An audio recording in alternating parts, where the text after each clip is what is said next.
안녕하세요, 청취자 여러분. 오늘 저희가 함께 좀 깊이 파고들어 볼 주제는요. 바로 한국 사회의 정치 양극화 현상입니다. 네, 안녕하세요. 정신건강의학과 전문이시면서 또 경영학 박사이신 이유경님의 글 정치 양극화와 ESG 정신의 충돌을 바탕으로 이야기 나눌 텐데요.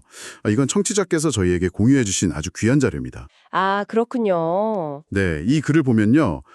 우리나라 정치 양극화가 세계 최고 수준이다. 이런 다소 충격적인 진단으로 시작을 해요. 네, 저도 그 부분이 상당히 인상 깊었습니다. 그렇죠. 그리고 그 원인을 파고들면 뭐 인간의 본성이라든지 아니면 권력 문제, 또 집단 심리 같은 아주 근본적인 부분들과 연결된다고 설명하고요. 더 나아가서 요즘 아주 중요하게 이야기되는 ESG 정신 있잖아요. 이것과는 왜 충돌할 수밖에 없는지 그 지점도 날카롭게 짚어내고 있습니다. 맞습니다. 그래서 오늘 저희 목표는 이 정치 양극화 현상이 도대체 왜 이렇게 심각해졌는지, 그리고 이게 우리 사회에 구체적으로 어떤 영향을 미치고 있는지 그 근본적인 원인을 좀 이해해보는 데 있습니다. 네, 근본 원인요. 네. 그냥 표면적인 갈등만 볼 게 아니라 그 밑에 깔린 어떤 역학 구조를 살펴보자는 거죠. 그리고 그래서 제시된 해법들, 지피지기, 역지사지, 불편물회 같은 어떻게 보면 좀 오래된 지혜잖아요? 그렇죠. 고전적인 지혜들이죠. 네, 이런 지혜를 통해서 청취자 여러분께서 이 복잡한 현실을 좀 바라보는 새로운 관점을 얻으실 수 있도록 저희가 함께 탐색해보고자 합니다.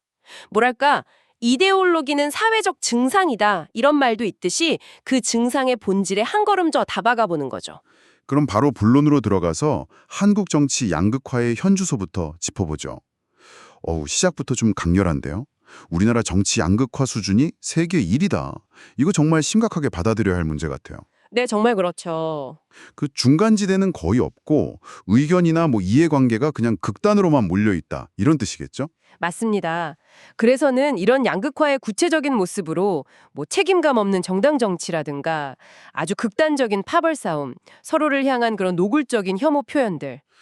혐오 표현 문제 심각하죠. 네, 그리고 뭐 성과는 없이 소모전만 벌이는 입법 경쟁, 또 여론몰이를 위한 동원 정치, 심지어는 뭐 연예인 팬덤 비슷한 그런 팬덤 정치까지 여러 현상들을 지적하고 있습니다. 팬덤 정치요? 네.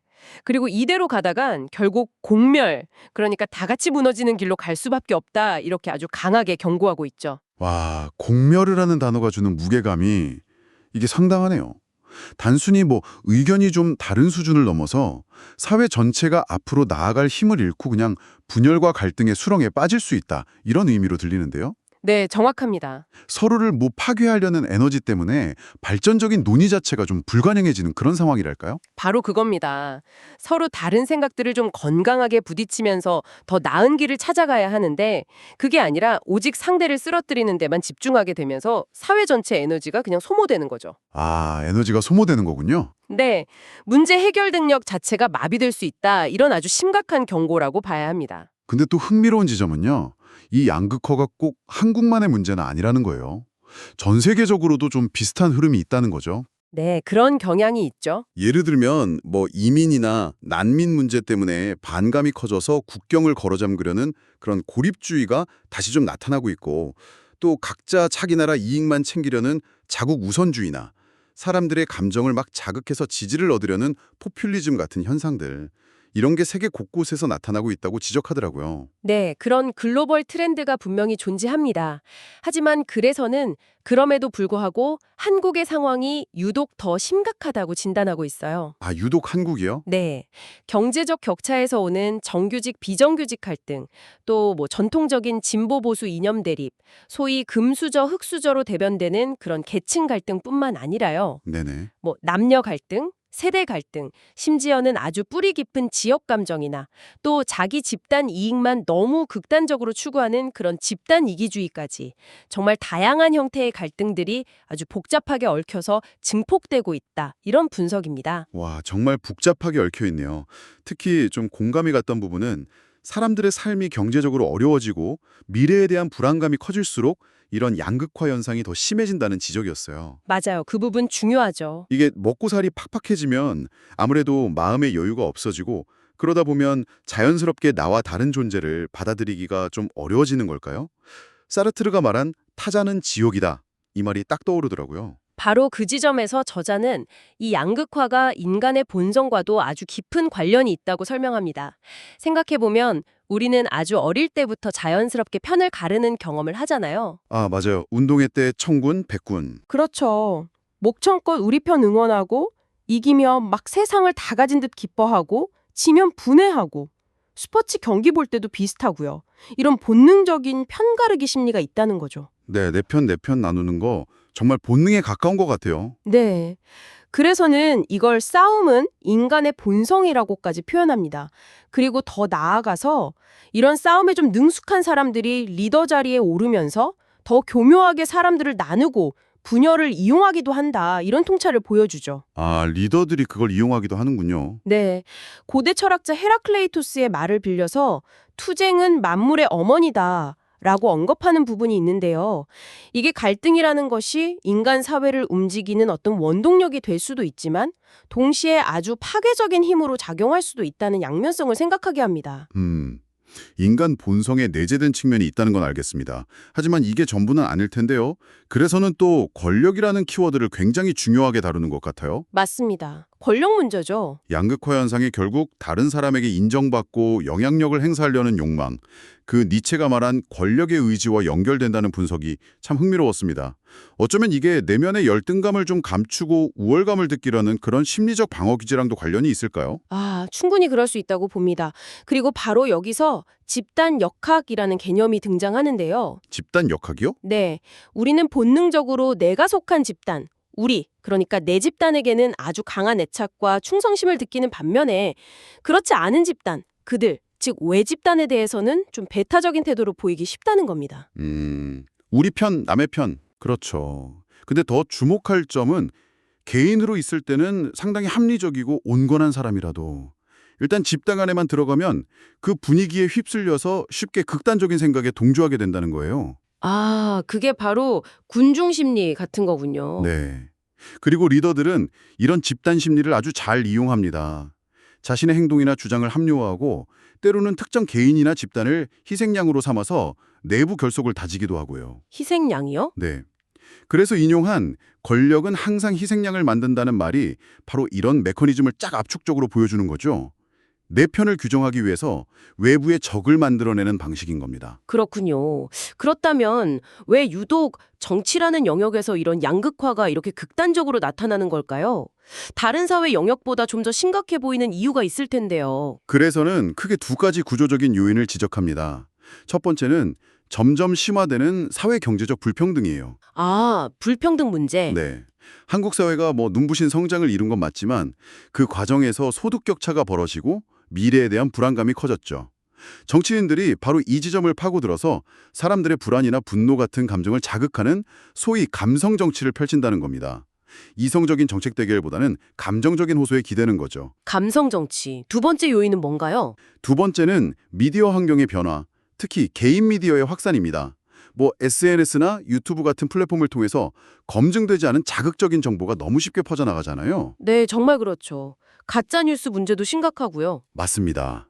문제는 사람들이 이런 환경 속에서 자기가 보고 싶은 정보만 찾아보고 또 믿고 싶은 것만 믿는 확증 편향에 빠지기 쉽다는 겁니다. 확증 편향. 네, 결국 우리 편 이야기만 듣고 상대방에 대한 혐오는 키우는 부족 정치가 강화될 수밖에 없는 환경이다. 이런 분석인 거죠. 정보의 필터 버블 속에서 점점 더 자기 생각만 강화하게 되는 거군요. 여기에 또 한국 특유의 정치 시스템 문제도 지적되고 있죠. 네, 아주 중요한 지점입니다. 바로 승자 독식 대통령 체제가 너무 과도하게 작동할 경우에 정치 양극화를 정말 최악으로 몰고 갈 수 있다는 경고입니다. 승자 독식이요? 네. 선거에서 이긴 쪽이 모든 권력을 독점하고 패배한 쪽에게는 어떤 관용이나 협력 대신에 보복을 하는 문화가 자리 잡으면 정치판에서 타협이나 합리적인 대화, 심지어는 양심 같은 기본적인 가치들이 설 자리를 잃게 된다는 거죠. 그 결과가 바로 내로남불, 즉 내가 하면 로맨스, 남이 하면 불륜이라는 이중잣대가 판치고 또 합리적인 비판 대신에 막 근거 없는 음모론이 난무하는 상황으로 이어진다는 거군요. 그렇죠. 글의 표현처럼 이러니 대통령 선거가 마치 나라의 운명을 건 목숨 건 전쟁처럼 치러질 수밖에 없다. 이 분석이 정말 설득력 있게 다가옵니다. 맞습니다. 승자가 모든 것을 가지고 패자는 모든 것을 잃는 구조 속에서는 타협이나 양보가 미덕이 아니라 배신으로 여겨지기 쉽고 극단적인 대결 구도만 계속 강화되는 악순환이 반복될 수 있다는 거죠. 와, 정말 심각하네요. 이렇게 극단적인 대립과 분열로 치닫는 정치 양극화는 최근 우리 사회가 지향해야 할 가치로 강조되고 있는 ESG 정신과는 정말 정면으로 부딪힐 수밖에 없겠네요. 네, 그렇죠. 그래서는 ESG 정신을 다른 것에 대한 배려, 공공성과 존엄성의 회복, 그리고 지속 가능성의 자유시장 경제를 더한 것 이렇게 정의하고 있는데 이건 뭐 양극화가 추구하는 방향과는 완전히 정반대인 것 같습니다. 정확히 보셨습니다. ESG 정신의 핵심은 결국 함께 살아가는 공동체를 위한 어떤 배려와 책임, 그리고 미래 세대까지 고려하는 지속 가능성이거든요. 네, 그렇죠. 지속 가능성. 그런데 서로를 적으로 규정하고 끊임없이 싸우는 양극화는 이런 가치들을 근본적으로 훼손할 수밖에 없습니다. 뭐랄까, 공존이 아니라 공멸을 향해 가는 길이니까요. 아, 공존이 아니라 공멸이라. 그럼 이 심각한 양극화 문제를 어떻게 풀어갈 수 있을까요? 정말 해결책이 시급해 보이는데요? 저자는 여기서 거창한 정치개혁구 이런 것 대신에요. 우리 조상들의 지혜가 담긴 세 가지 사자성어를 통해서 해법의 실마리를 제시합니다. 아, 사자성어요. 네, 이게 단순히 옛날 이야기가 아니라 지금 우리에게 꼭 필요한 구체적인 소통의 자세와 지혜를 담고 있다는 점에서 매우 흥미로웠습니다. 오, 어떤 것들인가요? 첫 번째는 지피지기입니다. 너무나 잘 알려진 말이죠. 네, 손자병법에도 나오죠. 맞습니다. 상대방의 사정을 알고 동시에 나의 사정도 제대로 알자는 겁니다. 사람은 누구나 각자의 입장과 사정이 있기 마련인데 그걸 이해하려고 노력할 때 비로소 제대로 된 소통이 시작될 수 있다는 의미입니다. 여기서 말하는 소통은 정신적인 통함, 그러니까 머리와 머리가 이해로 연결되는 상태를 말하는 거죠. 말이로 이해하는 것. 구체적으로 어떤 태도가 필요할까요? 이게 말처럼 쉽지는 않을 것 같은데요? 가장 중요한 건 내가 항상 옳지는 않다. 즉, 꼭 그렇지 않을 수도 있다는 가능성을 열어두는 태도인 것 같아요. 아, 내가 틀릴 수도 있다. 합니다. 왜냐하면 사람마다 살아온 배경이나 처한 현실이 다 다르기 때문에 세상을 보는 관점도 다를 수밖에 없다는 걸 받아들이는 것이죠. 이것이 어떤 지적인 겸손함이자 이해의 출발점이라고 할 수 있습니다. 지적인 겸손함. 좋네요. 그럼 두 번째는 무엇인가요? 두 번째는 역지사지입니다. 이것도 아주 익숙한 말이죠. 네, 처지를 받고 생각하라. 네, 상대방의 처지에서 생각해 보자는 겁니다. 이건 머리로 이해하는 것을 넘어서 가슴으로 느끼는 단계라고 할 수 있습니다. 서로 다른 입장에 놓인 사람들이 상대방의 감정을 헤아리고 그 입장에서 생각해 보려 할 때 비로소 공감이 가능해지는 거죠. 공감이요? 네. 이 공감은 정서적인 통함, 즉 가슴과 가슴이 만나는 것을 의미합니다. 아, 공감 능력. 정말 중요하죠, 요즘 시대에. 이걸 어떻게 키울 수 있을까요? 그래서는 질문과 경청의 중요성을 강조합니다. 그런데 이때 질문은 상대를 막 추궁하거나 내 주장을 펼치기 위한 그런 질문이 아니라 정말 진심으로 상대방을 이해하기 위한 질문이어야 한다는 거죠. 진심으로 이해하기 위한 질문? 네. 최고의 질문은 마치 질문하지 않는 것처럼 아주 자연스럽게 이루어지는 것이라고 하고요. 그리고 경청 역시 단순히 귀로 듣는 것을 넘어서 상대방이 말로 다 표현하지 못하는 그 속마음이나 감정까지 읽어내려는 노력이 필요합니다. 이것이 진정한 공감으로 나아가는 길이라고 설명합니다. 나 중심이 아니라 철저히 상대방 중심이 되는 거죠. 상대방 중심의 경청. 마지막 세 번째 지혜는 뭔가요? 세 번째는 불평불이입니다. 이건 조금 생소하게 들릴 수도 있는데요. 중심을 잡는 지혜가 필요하다는 거죠. 이것을 유학에서는 중용 또는 시중이라고 표현합니다. 상황에 맞는 균형 감각이군요. 이것이 소통과는 어떻게 연결되나요? 이렇게 균형 잡힌 자세를 가질 때 비로소 몸으로 통하는 소통, 즉 말과 행동이 일치하는 진정한 소통이 가능해진다고 봅니다. 아, 언행일치. 그렇죠. 이를 위해서는 우선 말을 좀 아끼는 태도가 중요하다고 강조합니다. 함부로 남을 충고하거나 캐묻거나 내 마음대로 해석하거나 섣불리 판단하려는 태도를 자제해야 한다는 거죠. 말을 아껴라. 네, 대신 행동은 민첩하게 할 것을 권합니다. 공자의 말은 더디게 하고 행동은 민첩하게 하라는 말을 인용하면서 결국 말보다는 실천으로 보여주는 것이 중요하다고 역설합니다. 신뢰는 말보다는 행동에서 나오는 거니까요. 와, 정말 의미 있는 지침들이네요. 오늘 저희가 이후경님의 글을 통해서 한국 사회의 정치 양극화가 단순한 어떤 의견 대립을 넘어서 인간 본성이나 권력 욕망, 집단 심리 같은 아주 깊은 뿌리를 가지고 있다는 걸 알 수 있었습니다. 네, 그렇죠. 또한 사회경제적 불평등이 심화되거나 미디어 환경이 변하는 것 같은 구조적인 문제들이 이걸 더 악화시키고 있다는 점.